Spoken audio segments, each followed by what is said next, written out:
Commander Tobler believed he'd seen it all, but today he's seen a Deathworld.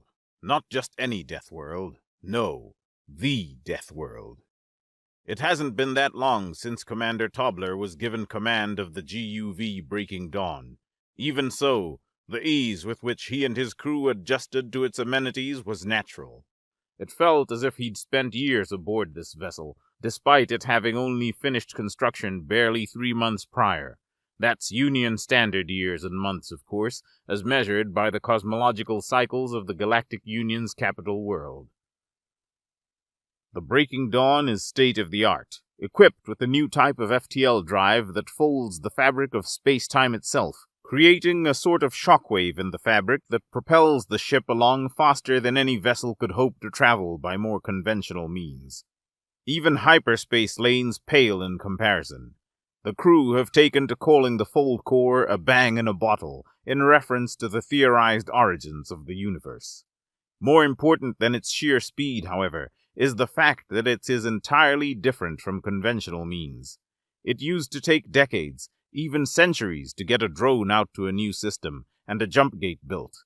But the Fold Core is a self-contained FTL drive, meaning that it can go just about anywhere, with no jump gate needed. Commander Tobler is still a bit sore that he didn't win the competition. He could be out in deep space right now, traveling to entirely different galaxies. But alas, he was given the only slightly less enviable task of exploring the Keebler Void. The Keebler Void, of course, is the mysterious region of the galaxy where jump gate tunnels just plain don't work, and most shields aren't strong enough to survive the radiation bombardment of the unstable stars, especially not those of long-distance gate drones, which have to reserve years' worth of power to complete their mission. The scientific reasons behind it are ill understood, and it doesn't help that anyone who seems to know a thing or two about it constantly ends up arguing over esoteric terminology. Tobler has absolutely no idea what a quark is, let alone how reverberations in gravitational waves can cause it to become so unstable that even the more advanced tunneler gates can't transmit through it. Those quantum tunnel devices are known for their stability, and they just can't penetrate the stuff. For a while it was debated if it was even possible for planets to exist in the void, but a century ago, new forms of long-distance photon scans developed specifically for looking into the void confirmed the orbital shadows of worlds amongst the void's stars. Finally, a use for macro telescopes.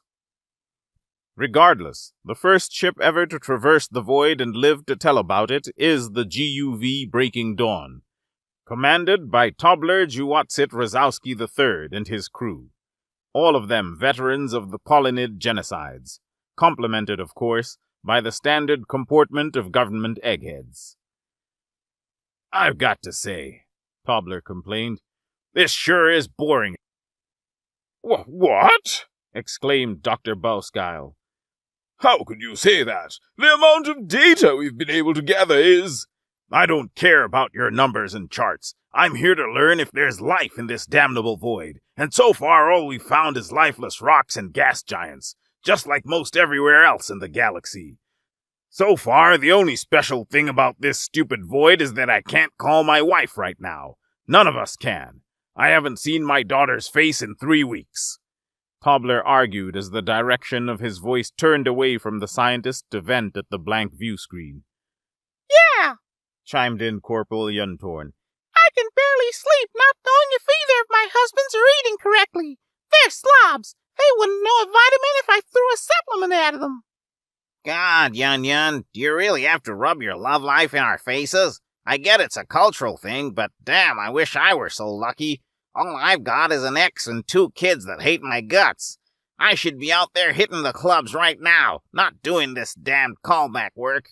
I earned my retirement on Estador 8. I deserve at least a vacation. Corporal Myers whined, almost pathetically, if the gazes of the other bridge crew were anything to go by. Let's calm down, everybody. We're all stressed. We're all on the same ship here. This assignment is going to be a couple of years at least. Just be thankful the ship is so fast we've been ordered to give reports every month. Just 1 week to go. It won't be long, Counselor Namble said. He was always pretty good at helping the crew stay level-headed, but even he is having trouble with this assignment. Despite this, he still avoided the temptation to join in the venting. Respectable. "All stop!" Commander Tobler cried. The ship lurched to a halt, though that is an artificial effect created to inform the crew of just such a sudden stoppage. Instincts can be hard to beat, so it's common for spaceborne vessels to instead co-opt them when it's convenient. A lurch like this is an easy way to convey exactly what's happened to everyone on the ship without so much as a single word.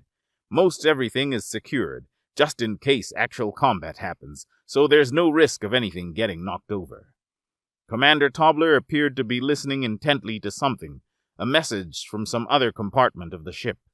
Despite being relatively new, the ship was massive, one of the largest science vessels ever constructed, a leviathan of polyorganic steel compounds and the most cutting-edge tech in existence. A slender, sleek tube with spherical compartments attached at various points along its hull, each of which is a massive, dedicated science lab unto itself. The fold-core drive allowed for a vessel of unprecedented size relative to its fuel capacity, and in this case, the sheer bulk of scientific equipment. There are multiple full-scale observatories on this ship, each of them synchronized to make use of overlapping sensory fields. And Tobler's men still found ways to fit extra guns on here, against the protests of the eggheads who tried, and failed, to get the commander to stop them. Never hurts to have a backup plan. "Are you certain, Doctor?" Every eye in the room steeled. Tobler would never refer to one of the scientists as Doctor, unless he was dead serious. "I'll patch you to the intercom. We all need this." After a handful of seconds, the intercom buzzed to life. "Can I be... Oh, that isn't pleasant. Yes. I can hear myself, so I imagine you can hear me as well. Attention! Crew of the GUV Breaking Dawn, this is Head Science Direct... "Skip the formalities, please," Tobler interjected. Oh, fine. We found it. We have identified a remarkable world in the nearest star system, the third body. It appears to contain incredible amounts of water, with preliminary scans placing the probability of survivable atmospherics at over 95%, although we would need to get closer to... The intercom was cut off, presumably by the commander, whose own voice instead echoed through the vessel's halls. "You heard him, boys and girls, and everyone else. We have a remarkable world. Why don't we humor him and get us some much-needed impromptu shore leave after we get those closer scans? Not that I expect the clubbing to be any good out in this backwater." The resounding cheer from the crew could be heard all over the ship. Even some of the scientists joined in. It took the Breaking Dawn all of an hour to divert from its original course. The fact that it could still use its scanning equipment even while inside a space-time shockwave is something even Tobler was, and still is, astonished by. Not that he really gets the how or why, but he figured if you can see straight in the middle of an explosion, that's pretty damn impressive.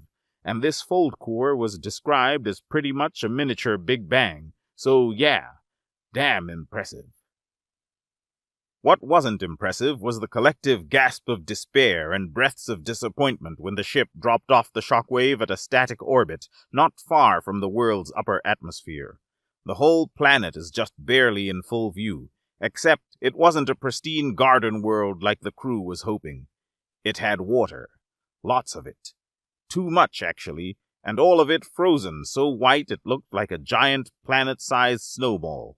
Even if the atmosphere is survivable, there's nothing pleasant to experience on an ice shelf. "Doctor, I thought you said this world had water, not ice," the commander intoned with strong annoyance. "With all due respect, Commander, from multiple light-years away, it simply is not possible to determine with absolute certainty the matter state of—" "Enough, Doctor. Just do your scans. When you're done, let us know and we'll move on." The commander slumped back into his command chair, while the rest of the bridge crew despondently returned to their mundane tasks, many of whom got up to take breaks now that the ship was no longer in motion. A few hours later, the commander considered the snowball before him, wondering if there was any walkable land on it. No, he thought to himself. Any planet that ends up gathering too thick an atmosphere or too much water like this one, there's probably nothing underneath that ice but sterile fluid. If there was, the planet would have to be classified as a... Commander! The doctor's voice blared over the intercom, still an open transmission. Dr. Gerard, before you say whatever you're about to say, you should know you are still on open transmit, the commander warned. That's all right, Commander. I believe everyone should hear this. That planet has life! A pregnant silence fell over the ship. Naught could be heard but the subtle creak of ship's interstructural plates as they flexed from the warmth of the nearby solar body. Stably, of course. The fibrous flora that does not bend will surely break, after all. Doctor, I don't know how much difference a few resilient microbes will... No, Commander, not just microbes, Dr. Gerard sharply retorted. Primitive animals, then? The commander shot back. Sapience! That world, that Deathworld, harbors sapient life, the scientist stated firmly. Solid, liquid, or gaseous? The commander jokingly asked in a combination of poking jest and request for certainty. What? Oh, never mind. This is no theory, Commander. We've detected signs of unnatural heat sources that cannot be attributed to volcanism. Electromagnetic readings from concentrations of metal that quite simply do not occur in nature, especially not in a world with this much water to rust and negate common magnetic materials. Although there is a vapor cover from a superstorm currently occluding it, this vessel's sensors are capable of filtering out the naturally occurring static strikes. There isn't just a primitive village down there. It's a city, the doctor calmly explained. A city made of metal. With all due respect, Doctor, I find it hard to believe that anything could survive on that planet, let alone in the middle of a storm the size of a small moon. Speaking of which, have you seen the one orbiting this world? It's damn near the size of the planet itself. I may not be a scientist, but it doesn't take one to understand the implications of tidal forces. There is no way intelligent life could have evolved on that planet. Not even Class 13 Deathworlds are this lethal, and some of them have atmospheres made of poison, the commander argued, simply unable to believe the doctor's claims. You are correct on one thing, Commander. This is no Class 13 Deathworld. In fact, given the readings I've recovered, and the new ones still coming in, the only classification I could give it is 14. Dr. Gerard's tone was nothing short of incredulous, as if he was reading an inflammatory article aloud. Some of the crew could not hold back audible gasps, even as they looked at each other, confused. Doctor, it seems we have some people aboard who need to retake this mission's qualification exams. Could you enlighten us as to the implications of what you just goddamn said? Tobler commanded with a voice so laced with barely contained fury it made the crew sitting nearest his chair sweat. The doctor was silent for a moment, realizing that he roped himself into giving a brief extraplanetological lecture. Well, as I'm sure most of you know, Deathworld is the term used to classify life-bearing worlds with extreme conditions. Life-bearing specifically because there is no end to the horrifying dangers that our universe can produce. But for most of these dangers, life is impossible. Deathworlds are special because they harbor life despite these horrors. From extreme gravity to toxic atmospheres, unpredictable and deadly weather, or even non-intelligent life hyper-evolved to such degrees that render them some of the most dangerous life forms in existence. The number by which a Deathworld is classified refers to the number of these conditions present. If a condition is significant or dangerous enough to pose an existential risk to the evolution of sapient life, that is added to a given Deathworld's number. High gravity is by far the most common, with most Class 1 Deathworlds being little more than a particularly large and or dense terrestrial world. So, Doctor, Tobler sardonically asked, please enlighten us. What are the 14 existential threats on this snowball? Despite the antagonization, Gerard did as instructed.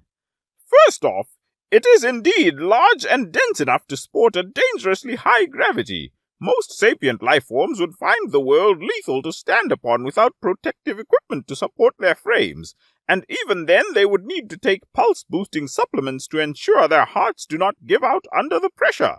The suits will also need to be double pressure layered to ensure that the wearer's internal organs do not implode. Some of the crew gagged from the very thought. Yuntorn shivered.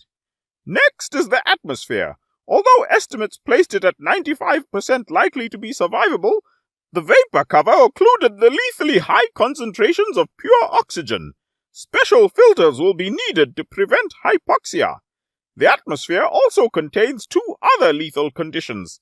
The next is also lethally high concentrations of CO1, 2, and 3, two of which are far more than high enough to be considered ironclad signs of primitive industrialization, which makes the likelihood of its current state being natural unlikely. The commander was shocked. Even his often stoic expression broke at this. You mean to say they made this world Class 14, Doctor? Why the f would they do that? I do not know, Commander, Gerard responded. Nevertheless, may I go on? The commander loosed a long, drawn-out sigh. It's unfortunately important for the crew to know the dangers of the world they're faced with. A discovery like this requires extensive exploration, including surface teams. Everyone has to be precisely aware of the dangers. But perhaps it's best not to broadcast them over an open intercom. Besides, the doctor said that reports are still coming in. Maybe he is exaggerating. No, Doctor, you may not. Continue scanning and call me down when you're done and have absolute certainty. That way I can compile a report with the relevant details for the crew to read. It's time we do what we came here for, Tobler ordered. The rest of those at their stations aboard the bridge can be heard in various states of relief.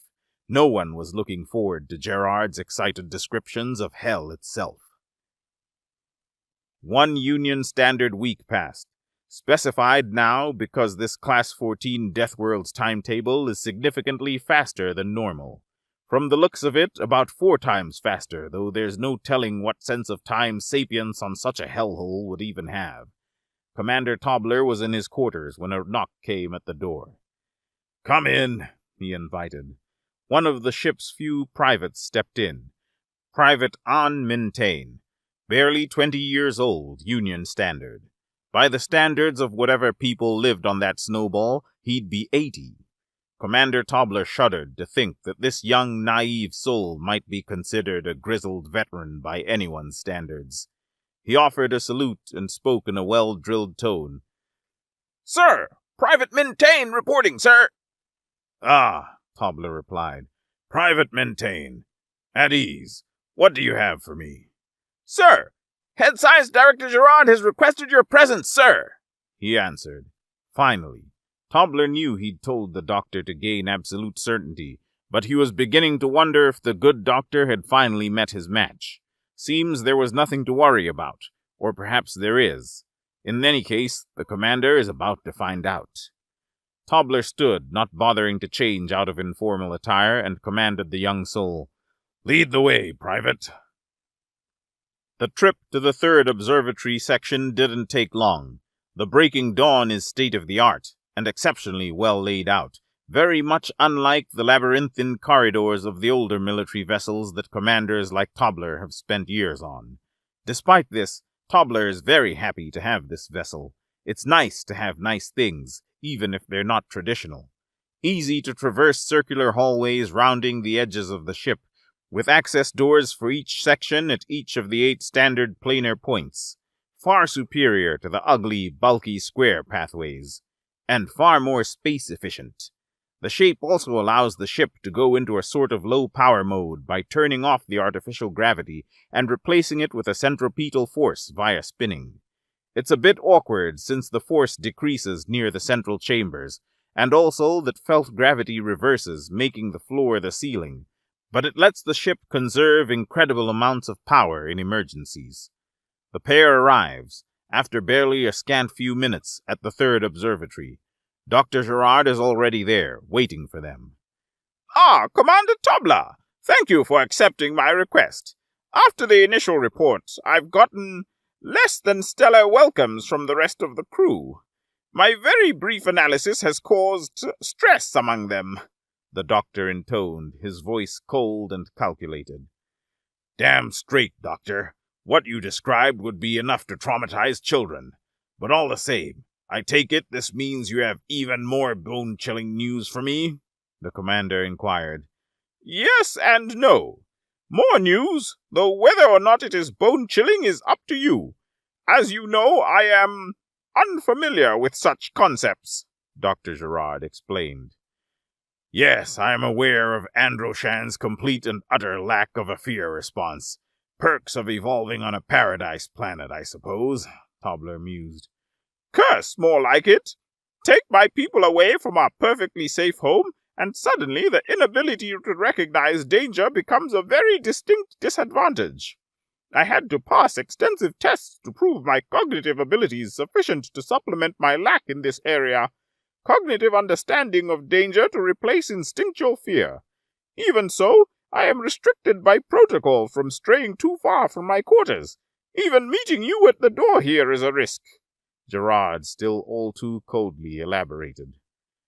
"So you do live in the lab. Damn, there goes 10 creds," Cobbler complained, shocked. The head science director offered a look of confusion. "Sir?" "Sorry, Doctor. I suppose I should have known better than to bet on common sense. Anyways, let's head inside before anyone in the crew gets too curious. Private, good work. Back to your station," Tobler ordered. "Aye, sir," Private Mintain responded, before turning and heading back down the hall. The doctor and the commander ventured down the steps, an identical set of which existed inverted on the ceiling of the corridor, just in case that aforementioned emergency measure was ever used, to enter the deeper portions of this section of the ship. The access stations for the external sensory devices. The third observatory, including not just the new long-distance photon scanners, but also an array of graviton detection equipment, electromagnetic field emitters and transceivers, and a whole bunch of other devices Commander Tobler did not recognize. The eggheads sure did have a lot of fancy toys, and there are 4 sets of these on the Dawn. Also, they can double-check, cross-reference, and coordinate their stuff to create more advanced data sets. State-of-the-art indeed. According to the schematics and the training procedures, the observatory sections specifically can independently separate and remain operational for up to 2 Union Standard years. Long enough for this incredibly fast ship to deposit each of them at vastly distant locations to further amplify the effectiveness of their overlapping sensory fields for long-term observation. Although that particular function won't see much use on this mission, it was designed for the scanning of entire galaxies, not individual star systems. Damn that lucky bastard Kyaku. Tobler knew he shouldn't have had that last drink before the day of the competition. "So, Doctor, report. What exactly are we looking at?" The commander spoke, bidding the genius Androshan before him to speak. "Yes, very well. As I stated at the initial briefing, the first 4 existential threats are the high gravity, and no less than 3 different lethal atmospheric conditions. 2 toxic, 1 due to air pressure, the latter of which I was not able to elaborate upon," the doctor began, eyeing the commander for permission to elaborate. The commander reassured him. "You're safe here, Gerard. The crew report will only include the essentials. You can be as verbose as you feel you need to. I can take it."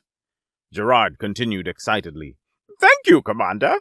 The air pressure, although not as high as that of the second planet in the system, which, while deadly, certainly does not harbor life, and thus does not classify as a death world, is still astronomical, equivalent to being over 100 meters deep in the oceans of more typical planets. Even without the force of gravity, the pressure alone would be enough to cause most typical life forms to suffer severe damage to fragile sensory organs, and likely circulatory or respiratory failure. In other words, if one were to drop from a relatively safe portion of the atmosphere with nothing more than an air filter and some thermal wear, they would die long before hitting the ground. Without the aforementioned equipment, before even making the jump. Suffice it to say that for any form of ground-based expedition, The crew will need state-of-the-art suits, which can thankfully be synthesized with the ship's fabricators. Rather obviously, the fifth condition is the incredibly low ambient air temperature, well below the freezing point of water in nearly all places on the planet, except only a handful of warm spots near the equator, if indeed such temperatures could even be called warm.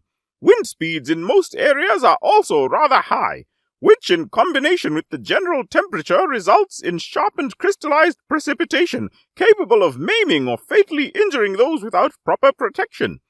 Even without the wind, the temperatures are low enough to result in larger solidified crystals which, under the force of the world's high gravity, results in similarly lethal hail.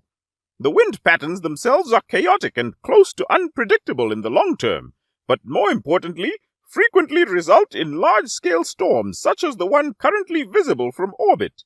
Needless to say, all of the previous conditions are intensified during these storms, and are joined by frequent naturally occurring static discharges on the order of 300 million volts, enough to vaporize you before you could even know you were struck, and together all of this makes the sixth condition. The suits will also need conductive layers to redirect such strikes, but it is unlikely that such measures could survive more than a handful, and just one of these storms produces thousands over its lifetime. Granted, thousands of strikes spread out over an incredibly large area. The commander interrupted. Large area? Doctor, that storm covers nearly half the God's damned planet. Gerard made a poor attempt at hiding his annoyance with the commander's interruption, but said nothing about it, instead preferring to continue. The seventh condition is the radiation, which I've confirmed is not a temporary residual of nuclear warfare, though it does mean that this world's current conditions are, in fact, naturally occurring. This radiation appears predominantly at the poles and spreads throughout the rest of the atmosphere, though the size of the storms seems to fluctuate on an incredibly long timescale. Currently, they encompass nearly half the planet, a quarter up and down from each pole. But my readings suggest that during warmer periods, and yes, this planet does have warmer periods, they can shrink to be visible from only very near polar regions. In any case, most forms of life do not even need to see these formations to suffer radiation burns. The eighth condition is the sapients themselves. In standard fashion, sapients tough enough to evolve on a death world of any class are often very dangerous and powerful compared to typical species and are themselves an existential threat, both to other sapients and to themselves. It is rare for societies of them to survive very long. The ninth condition is drawn from clear observations of thousands of impact sites on the planet's abnormally large moon, which is another of the conditions I will get to later, as well as on the surface of the world itself. Statistically, it receives an extinction-scale impact every so often. The 10th condition was suspected due to the large satellite, but confirmed recently via a seismic probe. There are frequent, powerful, and violent tectonic instabilities that result in lethal earthquakes and severe amounts of volcanism, which also likely result in extinction-level events every so often, and could be the source of the world's current atmospheric conditions, and, of course, seismic floods, which are often mistaken for tidal waves. The commander held up one of his 4 hands to silence the doctor briefly as he found a seat. He hadn't thought he'd need one, but this world was terrifying beyond measure, and he needed a way to rest his head in his hands as he considered how the hell he was going to write a report that didn't give his crew nightmares and scare out of anyone he had to send down there for the expedition. Perhaps he wouldn't. Today was the last day before the report. Maybe they could request support for this one. Once the commander took a seat, the doctor continued nonchalantly, as if he wasn't listing some of the most dangerous conditions in the galaxy, knowing full well that people were going to be sent down there. The 11th condition also comes from the seismic probe, which simultaneously took a core sample. That one sample alone identified no less than 30 different pathogens. The commander shot up. Pathogens? Please tell me. Yes, Gerard answered immediately, allowing the commander to return to his seat. All necessary quarantine protocols are in place. The probe sent its data remotely and is currently in a safe micro-orbit around the vessel. None of the microbes have come aboard, nor will they. In any case, although the probe identified 30, It is highly likely, given the world's size and shocking variety of biomes, despite the temperatures, that hundreds or even thousands of pathogenic species exist. This, in combination with its poisonous atmosphere, makes it almost certainly the single most toxic planet in recorded history. Nothing lives down there that hasn't been living there for millions of years. Speaking of which is condition number 12. As expected, beneath the ice and in some areas above it exists a wide variety of hyper-evolved species that have survived the world's myriad dangers and repeated extinction events, resulting in monstrous animals as or more dangerous than most military weapons. Strength, speed, stamina, toxins, poisons, natural weapons. You name it, it exists down there somewhere. Even the plants have in many cases developed lethal defense mechanisms, especially in one of the cold but relatively un-icy southern continents. Plants, Doctor? Tobler interjected. There are plants in that hellhole? Yes, Gerard replied. Quite hardy ones at that, most of which bloom only once every solar cycle. Scans also indicate Leviathan-class life forms in the deepest portions of the ocean, though it is unlikely that they ever leave their abyssal habitats. Nevertheless, it also means that deep ocean scanning is dangerous beyond measure and will likely never be conducted. Gods above, the commander prayed. The head science director ignored him and continued. The 13th condition is the abnormally large satellite. Though we cannot discern how it came about, as it is far too large to be a capture, the sheer size of this moon is enough to generate severe tidal forces. The unstable tectonics are, of course, one of the results, as are the chaotic wind patterns further instigated by its orbit and severe floods that often accompany the superstorms. The 13th condition, in technicality, however, is the penultimate cause of the current ice age. Do you recall when I said warmer period? Yes, Doctor, I do. Tobler intoned, at this point resigned to the doctor's hellish descriptions. While I began with several theories as to how this snowy planet emerged, including nuclear annihilation, volcanic activity, pollution, and even asteroid impact, ultimately all of these are dubious. I considered that perhaps a combination of them was the ultimate cause and began to investigate the precise volcanic triggers when I discovered it. As it turns out, the tidal forces generated by the abnormally large satellite, in combination with the world's abnormally fast rotation for a life-bearing planet, also result in subtle but significant disruptions to the world's magnetic field. These disruptions are, in part, responsible for the radiation anomalies at the poles, but more significantly build up over very, very long periods. Eventually, this results in a global magnetic pole reversal. Essentially, the north and south poles will suddenly snap and exchange places. This sudden shift causes every magnetic substance on the planet to spontaneously reverse polarity, and the vast majority of the world's core is solid magnetic material.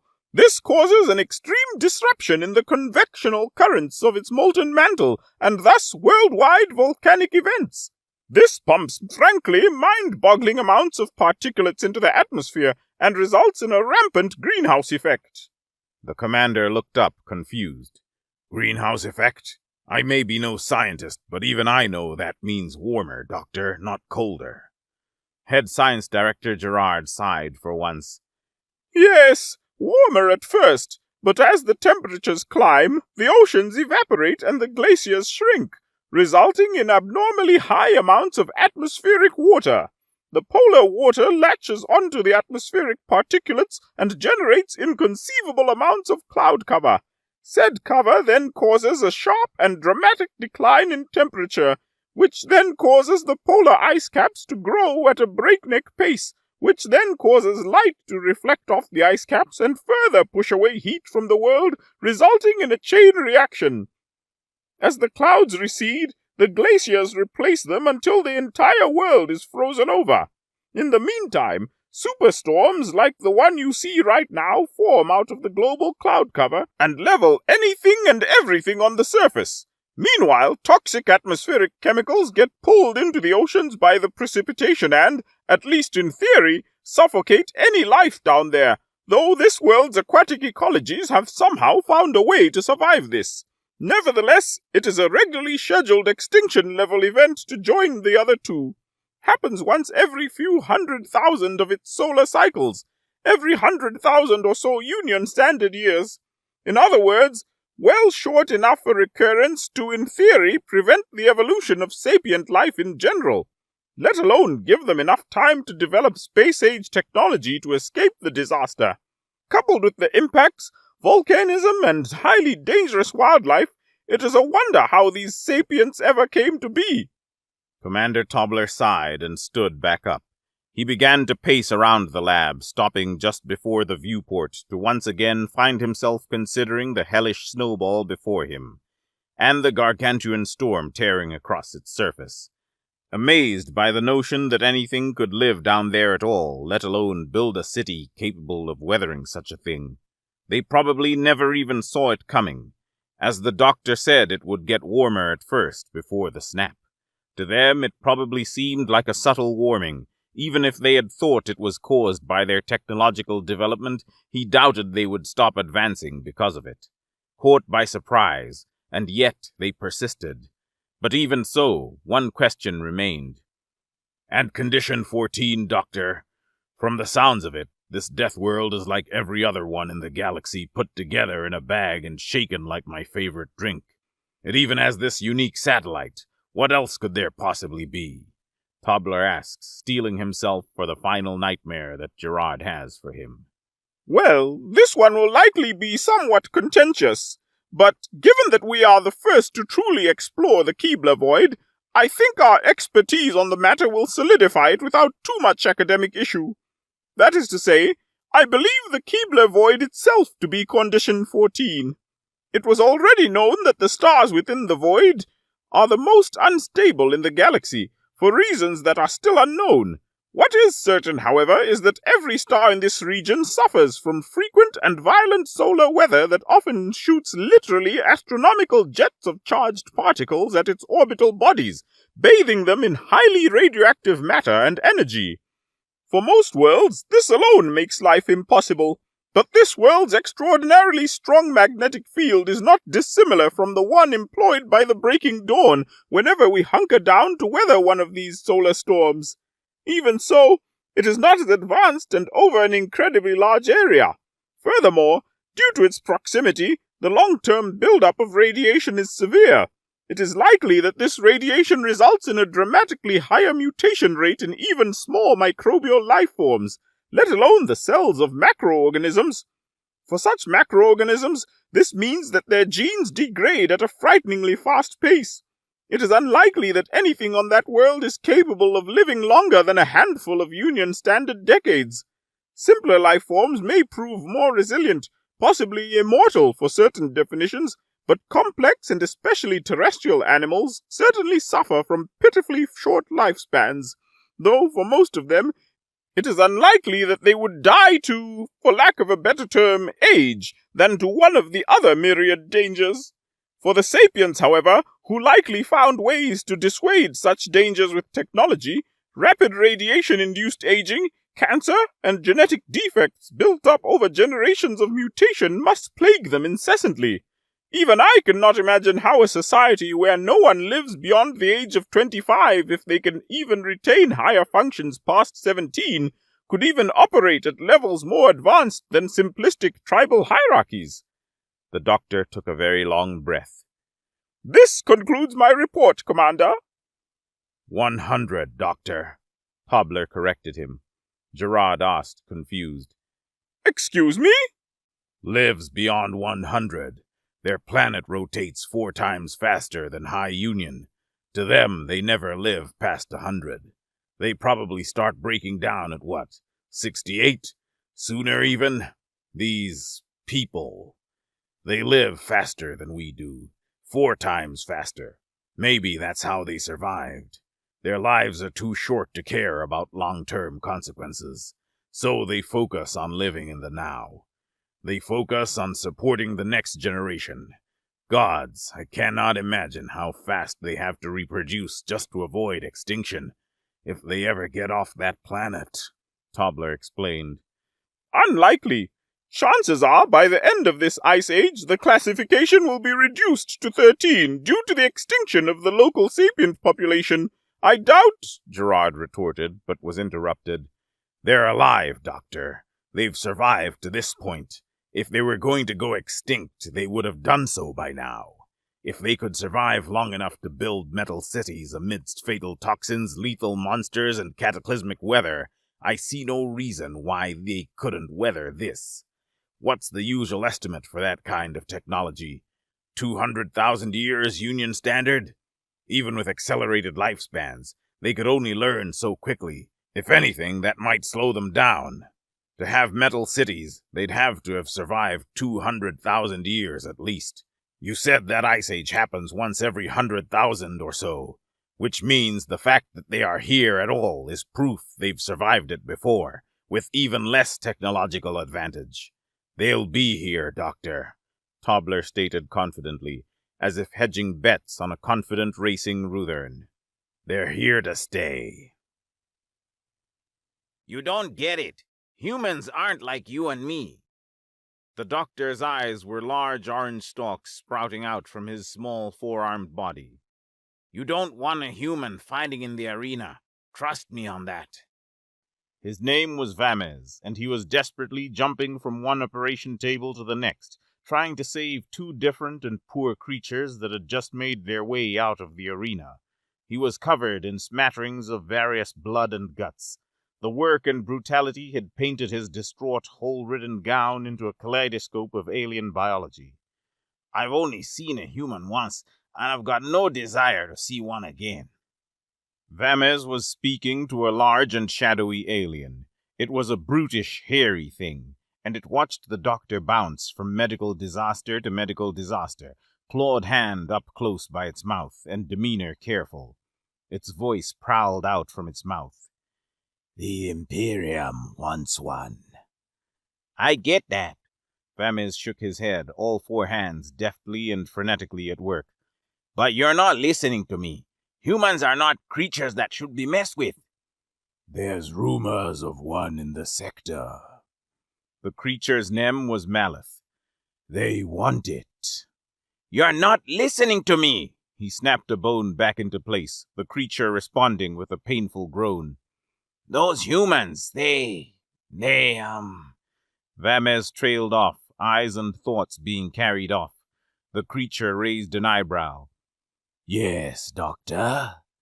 He sighed, wiping off his hands, as his eyes sadly recognized that one of the creatures he was working on had died. No matter how many times he'd seen death, it hurt him every time. I was allowed to study the human I met. He wiped blood out of his eyes and walked back over to the one creature still fighting, himself rallying the energy to not stop until it did. They have something inside of them, Maleth. Something different than what you and I have. Maleth laughed. Isn't that why we have you, Doctor? Because all of these creatures have different insides. Vamez's hands were tired, languished, yet they still moved on the twitching creature with rapid speed. Maleth, they have electricity in them. I don't know how else to describe it, but the stimuli in their heads, the wires coursing through their flesh, it all uses electricity. Do you get that, Maleth? Do you get what I'm telling you? The very basic building blocks of their intellect is different than anything we've ever seen. Doctor, why should I care about what a creature is made out of? The only thing the arena wants to see is those insides ripped apart and thrown onto the sand and dirt. I would only care if you told me there were no insides to be ripped. No, it's not that simple, I'm telling you. You do not want a human in the arena. It won't go like you think. His hands dropped beside him, voice going wayside with it. The small, torn animal in front of him had finally stopped twitching, stopped moaning. It was dead. Vamez sighed and put a somber hand on its stitched stomach. I'm sorry. Maleth smirked. Well, maybe I shouldn't be trusting a doctor who can't even do his job. He turned around, heading back up the stone stairs with casual, lazy steps. The question was just one of curiosity, Doctor. Just be ready to actually do your job if we get one. Do I have a choice? He gestured to his beaten, ragged operating room, his prison. A small, sinister smirk echoed down from the stairs. No. Guess what? Oat leaned back in his seat and watched the stars fly by in his rickety spaceship. I've got something mighty rare, boss. You won't believe it. The opposing voice was monotone and unamused. We told you, Oat, if the creatures can't talk or show suffering, people don't want to watch them fight in the arena. Oh, don't worry, boss. Oat was a fat, purple-skinned alien who somehow always found a way to laugh and smile, even while dragging creatures off in chains to be killed or maimed in the grand arena. He was still grinning. No, don't worry, boss. This one can talk. It can talk, and you'll like the way it talks, boss. The operator's dullness and uncaring could kill. All right, well, make sure whatever this thing is, make sure you get it to the pits by end of cycle. No, for real. Oak kicked up his feet on the pilot console, wiping crumbs off his stomach with large, careless swipes. For real, boss. I got me a human. That's right, real as can be. A real deal human, boss. What? The operator's voice suddenly became ecstatic. You have a human in your cargo? Here. Oat slapped his knee. See, told you, boss. I told you wouldn't be able to believe it. Listen right now, you purple-skinned Nimrod! The operator jolted alive, voice buzzing and desperate as he scrambled out his words. If you are kidding, even for a moment, even the slightest moment, Oat, then the Imperium will have you arrested, and you'll never be seen again. Is that clear, Oat? Is that getting through that fat skull of yours? I ain't lying, boss. Not lying one bit. Was trying to grab me another one of those mossy folk, the furry ones that always fight like hell, and wouldn't you know it, a damn human is there. I'm telling you, boss, it was something. It was really something. So you say, Oat. Oat the massive. Oat the lazy. Oat the sloth. Oat the sluggish. I get it, boss. You got a human all on your own? Sure as hell. Ha! Oat could hear the operator move and jump from his excitement.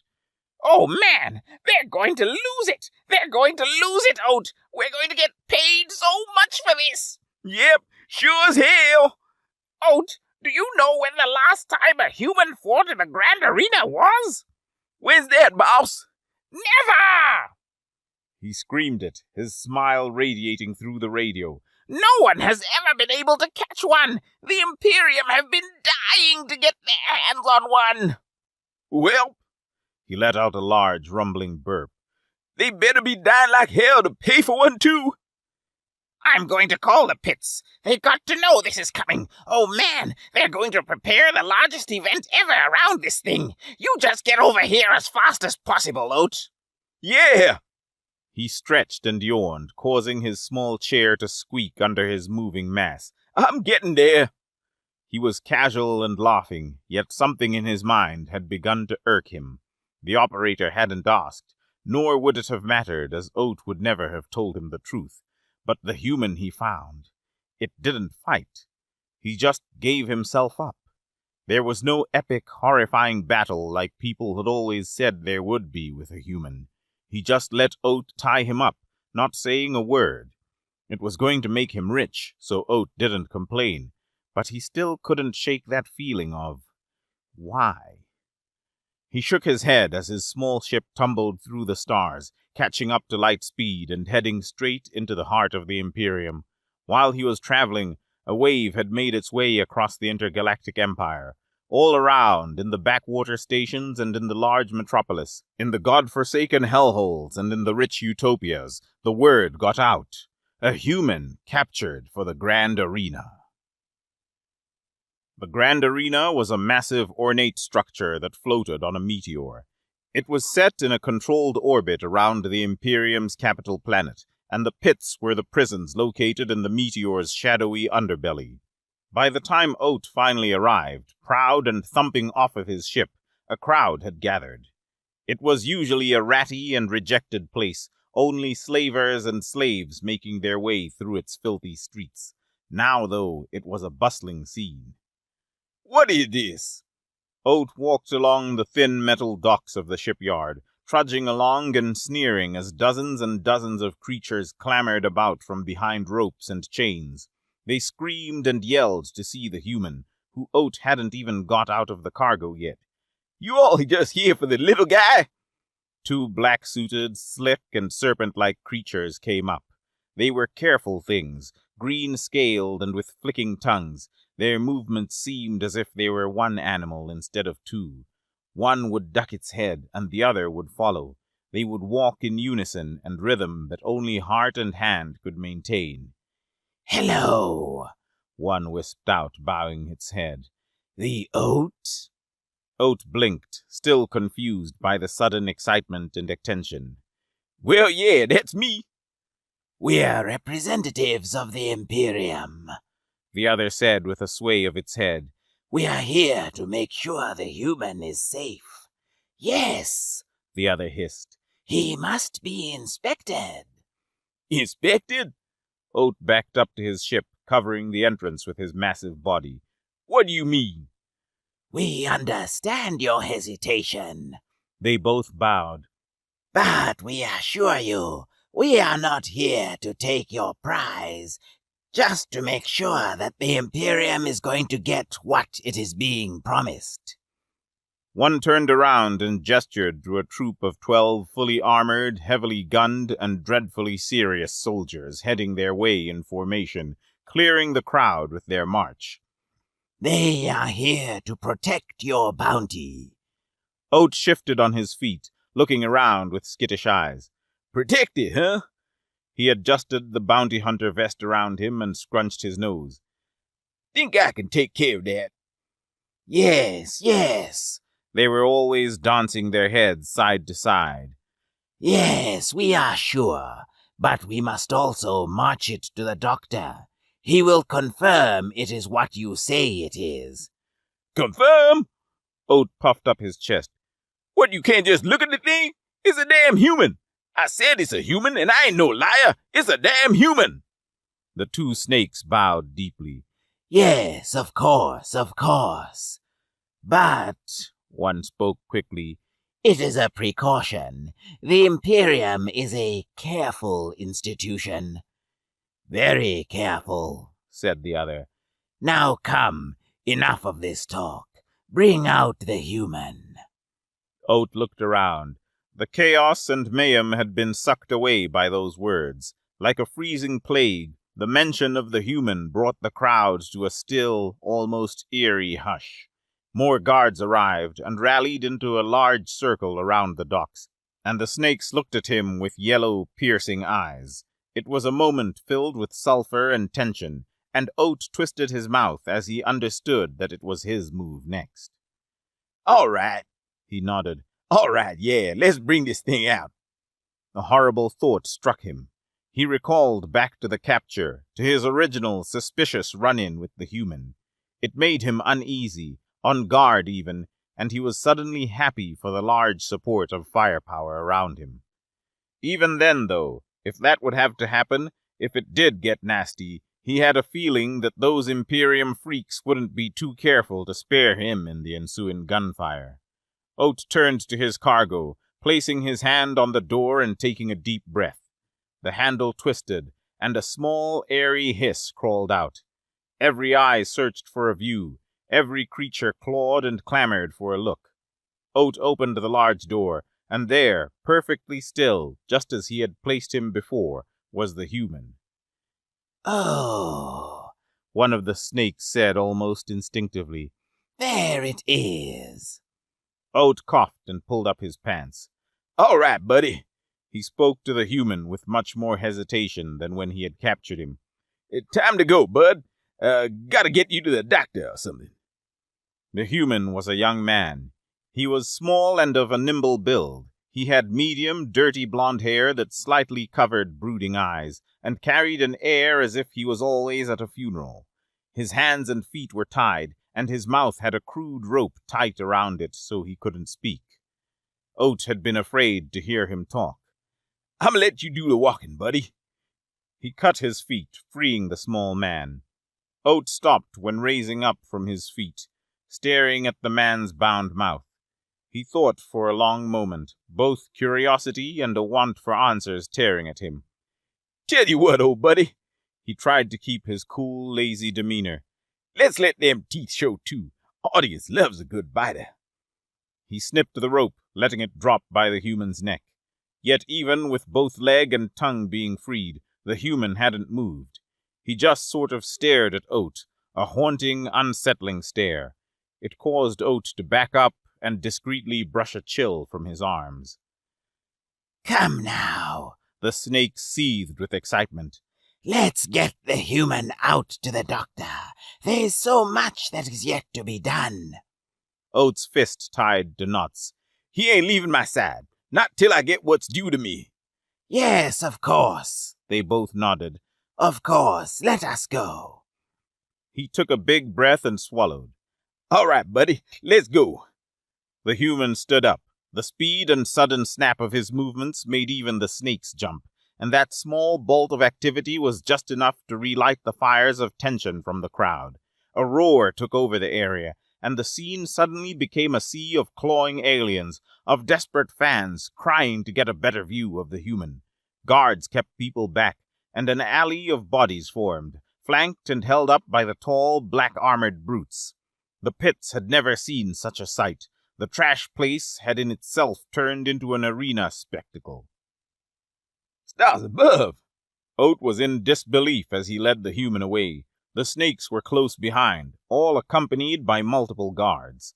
He kept looking back at the human, almost as if he was worried that at any moment, or within any blink of the eye, he'd be gone. But each time he was still there and as stoic and unspeaking as ever, just dutifully, if not eerily, following. Though one look, in a moment so quick that Oat almost wasn't sure that it even happened, he looked back at the human, and instead of seeing his head down, instead of that ragged hair swaying and guarding his face, instead the human was staring right at Oat. It was unmistakable, and it wasn't just a casual movement of the eyes. It was a deep, electric stare, a glare that might as well have been two roaring stars blinding him with their screaming light. The human's face showed sadness, a deep and rooted sadness. Yet Oat had seen that plenty of times. That's not exactly what concerned him. This was a different kind of sorrow. The human wasn't pitying itself. No, Oat knew that look. For some awful, unknown reason, the human looked sad for everyone else, as if it was looking at some terrible accident. Then, without a doubt in Oat's mind, he saw a tear form on the edge of its eyes. It went away quickly, but Oat had saw it, and all of a sudden, Oat realized that he was scared shitless. Vamez had been hearing the commotion for hours now. From his little cell, he could see and hear people running to and fro. He could smell the sweat and stress in the air. It was like the pits, usually a horrid and dreary place, had suddenly become a seat to the Imperium's greatest stars and diplomats. All he could do was rub his forehands down the length of his pants and try not to stress out too much. Suddenly, familiar steps came from down the hallways. For a moment he was stunned. Then, when his eyes confirmed who it was, he almost had no words. Oat? He blinked and rubbed his eyes. You are the one who captured the human? The big man was obviously uncomfortable, and he was surrounded by an insane throng of guards and attendees. Vamez even recognized the twins, the pair of snake brothers who'd garnered such an awful reputation among the Imperium elites. Oat shifted on his feet. Then, with a small sidestep, he revealed the prize behind him. Vamez's heart sank when he saw that it was indeed a human, and not just a human, a damn strange-looking one. Stars! He cleared some room for the small group of attendees to squeeze in. A cleaning crew had come through recently, and deep-cleaned all of the stained blood and loose organs. I'll tell you now, that's a human. Well, Doctor, One of the twins spoke. That slithering head made Vamez's skin crawl. We don't have you to only use your eyes. Yes, The other followed. use that brain and those tools we paid oh so much for. The Imperium wants surety. Vamez couldn't take his eyes off of the human. The way he stood, the way his muscles casually came alight and flared for a moment, the way his eyes rolled over from one side of the room to the other, from one person to the next. He was faster, he was quicker. There was no other way to say it, no easier way to understand a human than that. There was electricity inside of him, and that electricity was starting to build up. All right. Vamez fumbled his words. I'll do some basic health checks. Make sure no bombs are planted in his stomach, the regular.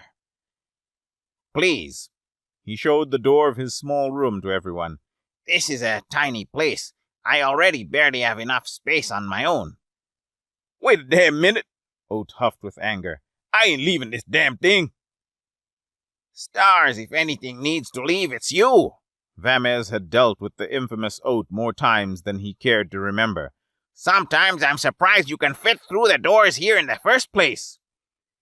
All right, one of the snakes hissed. Let us get you paid, and let us have the doctor do his work. We'll leave 2 guards posted at the door, with many more outside. Let us handle business in the interim. Thank you. Vamez bowed, his eyes still on the human. He wasn't even sure if he actually wanted them to leave. Slowly, the crowds shuffled out, and eventually it was only Vamez, the dreaded human, and 2 mute, massive guards, who Vamez was sure, after careful observation, were more brain-dead robots than actual creatures. Another one of the Imperium's litany of horrors. Okay, Vamez looked at his hands. The human stood in the room like an ominous totem, unmoving and with a face carved out of wood. I can make this quick, all right? I'm not really like all of them. I'm in the same spot you are. He pointed to the enclosed cell-like room and gave a hapless shrug. I know. Vamez jumped. He hadn't in the slightest prepared himself to hear a reply. The human's voice was steely and slow, and he began walking over to one of the tables, hands still bound and movement careful. I could tell. You could, tell? He was at a complete loss for himself, stumbling backwards and tripping over wheels and tables, trying not to send himself into an uncontrolled panic. The guards, on the other hand, seemed as careless as ever. Naturally. The human sat on the table, still looking around and showing zero signs of any aggression. Go ahead, then. Go ahead? Make sure I don't have a bomb in my stomach. Oh. He snapped back into action, thankful that his body was so naturally acclimated to his job that it required little actual thought from himself. He moved about deftly, gathering his electronics and quickly marking off one test after another. The entire time, the human sat obediently, casually watching Vamez work and relenting to whatever movement of limb or body was required of him. Vamez tried not to think too hard on the matter, yet whenever some of his machines picked up on the definitive marker of humans, on that insane implementation of human biology, he couldn't help but hesitate. What is it, Doctor? There was a strange caring to the human's voice. It's, He rubbed his bottom 2 hands together nervously. Just, that electricity. It's not something that's common.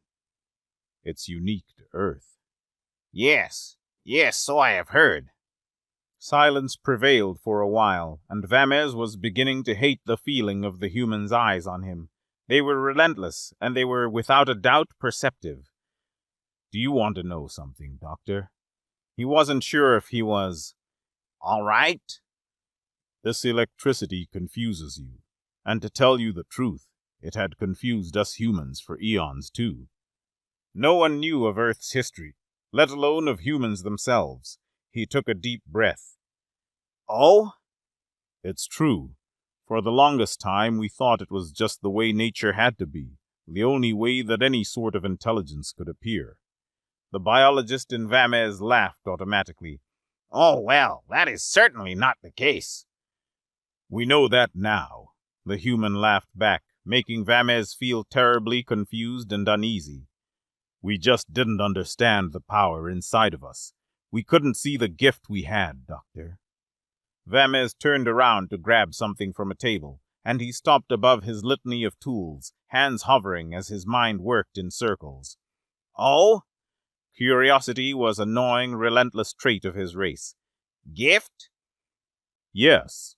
The matter-of-fact tone made him sound much older than Vamez now knew him to be. There was a somberness to it, a heaviness that comes only with foresight. We are chosen, Vamez.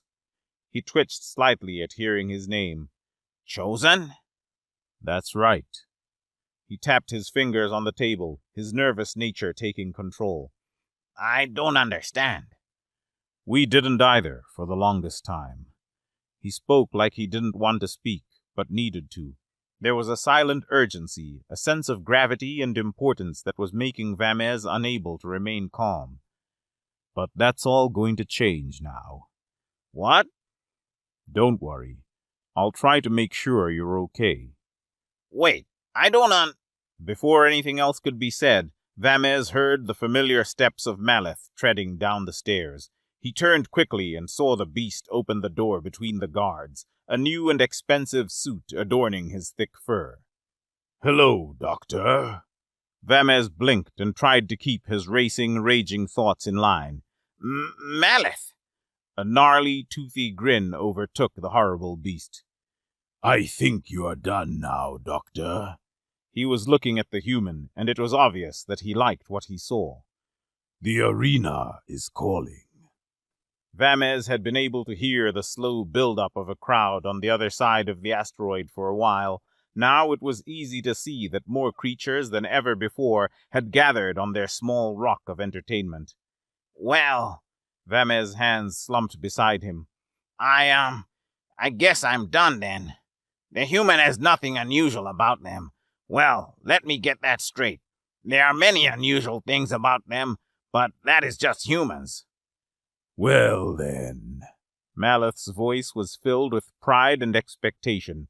Each word seemed to spill out like blood already flowing from the arena. Time for the show. The grand arena boomed. Its great stone pillars and epic decorated arcs glistened against the background of the populous planet. Banners and lights, showers of drinks, and yells of excited denizens took over the fabricated atmosphere air. It was a mix of history and uncapped full-frontal modernity. The arena floor was dust and mud, and its walls were ancient stones picked from the galaxy's most hardened rocks. The structure was a grand oval, reaching out into the abysmal ends of the asteroid, almost bleeding out into the dark night of space and stars. Surrounding this historical oddity, encompassing her like a suffocating blanket, was every smattering of tech available. Spaceships buzzed and puttered above and around the asteroid. Billboards, fantastic screens, and flashing, dazzling lights overtook the eyes and shoved incredible pictures into them. The main planet circled behind and showed nothing but horizon and hilltop of sprawling, crawling metropolis. It was packed out. Everybody from all corners of the Imperium gathered to watch what bloodshed might be wreaked from a human. How much would it take to kill one? What could it stand against?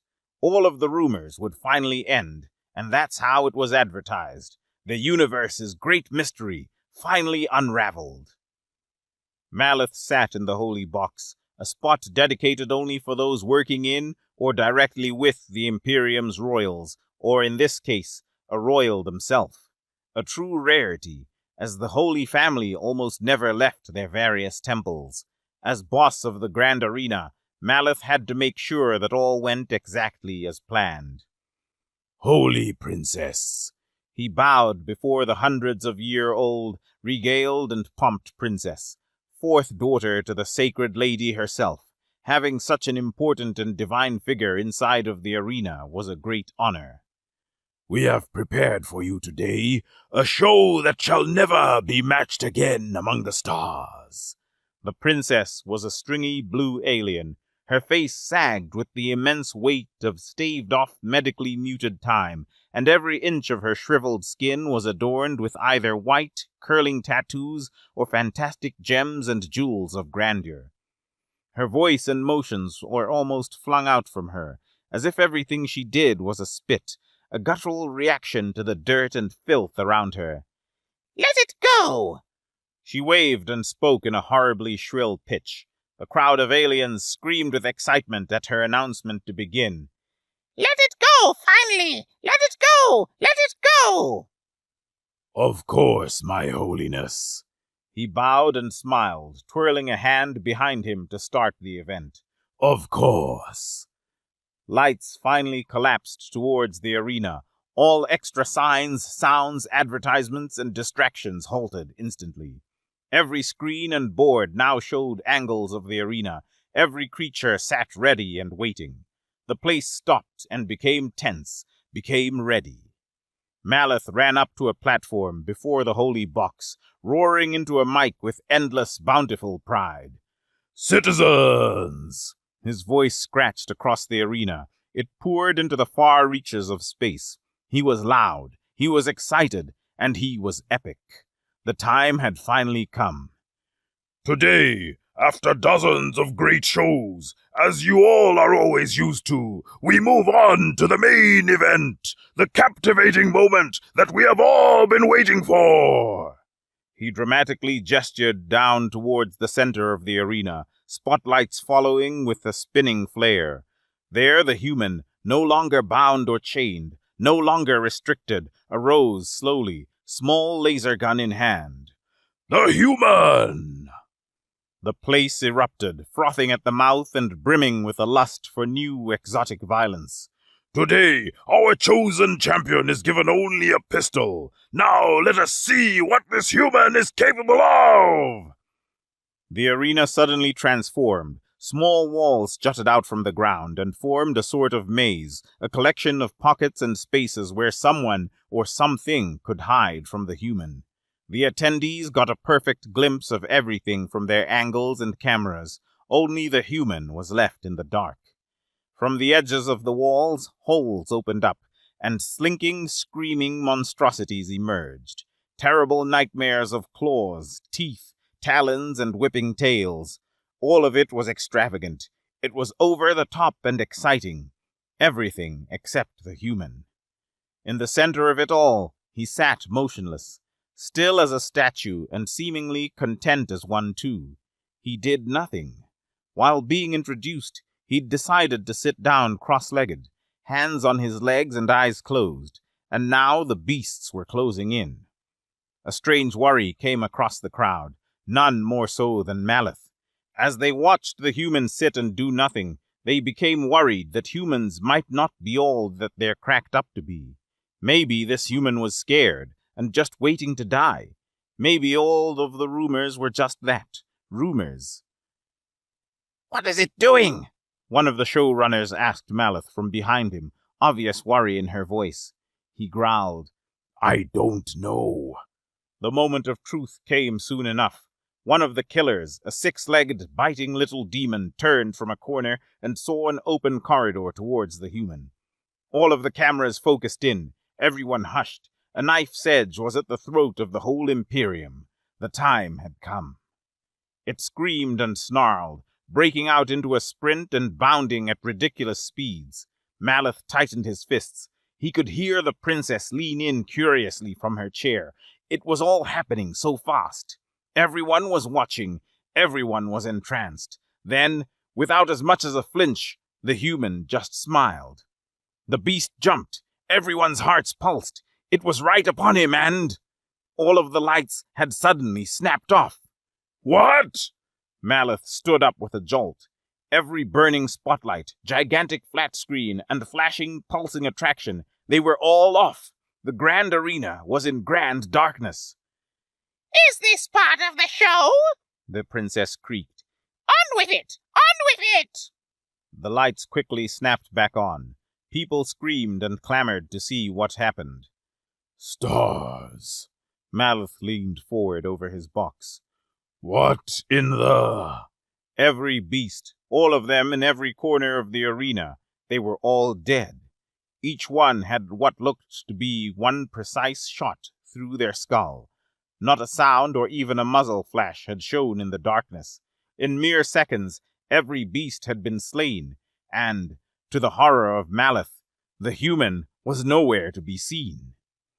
The crowd became alight with unease and questions. Spotlights searched all around. TVs showed one angle and another. Then, finally, after a few seconds of confusion, someone yelled. All attention shifted instantly. The human had finally been located, far off from the center where they started, right on the edge of the arena and on top of one of the walls. He was closest to Maleth, right up against the shielding and looking up at them. The crowd cheered, and Maleth wanted to feel some slight relief that the show would go on, but the human, it was looking at them. It was staring straight at them, and something in its eyes spooked him. Maleth shook off the fear and took back the microphone. What a victory! He spoke loud and tried to hide the insecurity in his voice. Well, that was quick, but worry not. This next Maleth lost his voice. He trailed off as the human raised his hand, motioning that they wanted to speak. A slight commotion occurred behind Maleth, but quickly he relented and told them to play the audio out loud. Listen to me. The human's voice stormed across the crowd, all who reacted with violent, pulsing love. I want you all to know that I don't want to do this, but forests can only grow healthy when a fire cleanses the blight and age.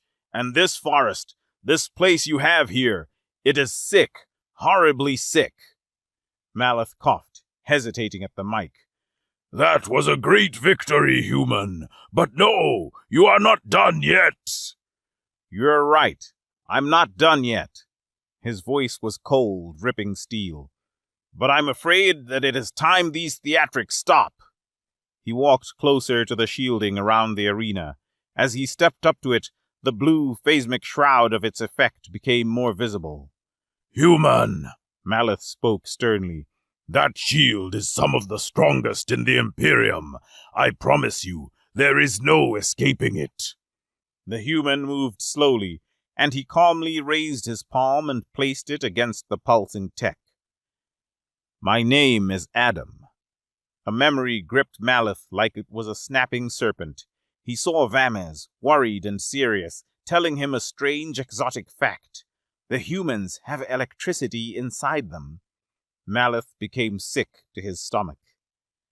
Suddenly, Adam's eyes glowed just a little. It was faint and minuscule, but it might as well have been an eruption of lightning. Then the shielding collapsed under his hands. It was like tension leaving netting, and its blue edges sucked back away from Adam and disappeared into the walls, leaving nothing between him and them. I am sorry. His voice was still connected to the speakers, and it boomed over the now rabid and desperate screams of the crowd. You all don't understand the harm you've caused others. The lights flickered again, and the human was gone. Maleth was twisted and wrought with every fear, phobia, and dread that ever haunted his nightmares. He turned towards the princess, who seemed still oblivious to her danger. Guards! Maleth screamed and shoved some of the ones next to him. You must A succession of shots rang out from the crowd, dropping the guards by Maleth and causing the others to unload their weapons into the direction of their origin. A quick firefight broke out, and Maleth hit the ground with his hands covering his head. The human seemed to always be in a different direction, and every time he fired out it was from another angle, a different cover that the guards didn't expect, and one by one they all dropped. It all paused. No more shots, no more deaths, just the screaming, flailing princess and Maleth. He stood up slowly, eerily coming face to face with the human who stood out in the crowd. Adam looked tall, smoking pistol by his side and demeanor stoic. He headed towards the box, movement unstoppable. Maleth looked around desperately for one of the dropped guns. Don't, Adam spoke curtly. You're going to kill her! He dived for a gun, but Adam just shot it out of his hands. Yes, I am. He came right up before the queen, who herself couldn't move or escape without help from her slaves and guards, all who had fled or died. What beast is this? Her shrill voice pierced Malith's ears. Adam made no pomp of it. He simply raised his gun, arm straight and true, and fired twice, killing her instantly, her blue precious blood spewing out in puttering geysers. Malith writhed with lack of belief. It had all fallen apart. Everything collapsed. All of his plans, his show, his life. One of the royals was dead on his watch.